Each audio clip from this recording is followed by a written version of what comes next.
broadcast to every Middlesex village and farm now, and so people who write music and write lyrics, actors, people who are interested in musical theater are listening to this, and this is a story about Ed that Ed told me that is so absolutely useful. I hope you'll never forget it.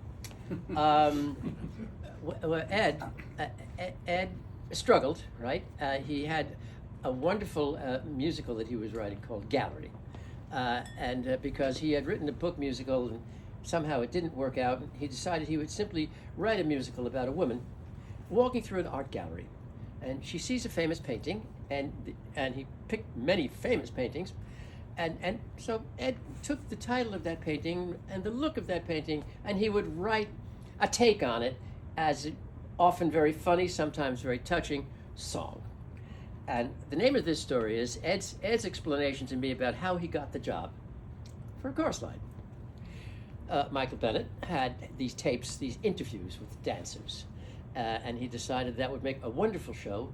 And he got his favorite composer at the time, Marvin Hamlish, signed on to him, but they didn't have a lyricist yet, and he was interviewing lyricists one by one. And then at one point, Ed had becoming well known as being the sort of up and coming guy. We've heard his work in the BMI workshop, and Ed went, as he told me, he went to have the meeting with Michael Bennett. And Ed said, as only Ed would say, he said, I played him 12 perfect songs. And I said, of course, Ed, all of your songs are perfect. He said, and then Michael said, let me ask you a question. Have you ever written anything about dancing or dancers? And Ed said, well, funny you should ask. I'm writing this show called A Gallery, and a woman is walking through an art gallery, and every time she sees an interesting painting, I write a number about it, that springboards off that number into a theater song. He said, and actually the one great Mondrian painting that's in the MoMA is called Broadway Boogie Woogie. And if you see it, you can go see it now. It looks like Broadway lights all over the place. He said, and so I wrote a song.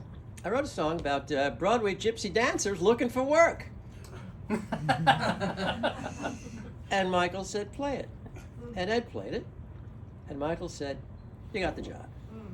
Which led to the Kleban rule of the audition. And this is not only for writers, this is for actors, this is for everything. And the Kleban rule of the audition is, it is not sufficient to demonstrate at the audition that you have the capacity, that you have the ability of solving the problem. You have to actually solve the problem at the audition. And I swear to God, any audition I've done, or any audition people auditioning for me, that's how it happens. Somebody walks in and they just nail exactly what you were looking for, or even better. They do something else and you go, I thought I was looking for that, but that's what I want. That they've got it. And so all of you actors listening out there, all of you writers, all of you, everybody, think about it. And when you go to that audition, if you're very lucky, and sometimes it just happens by accident, as it happened for Ed, if you solve the problem at the audition, the world can be your oyster. That's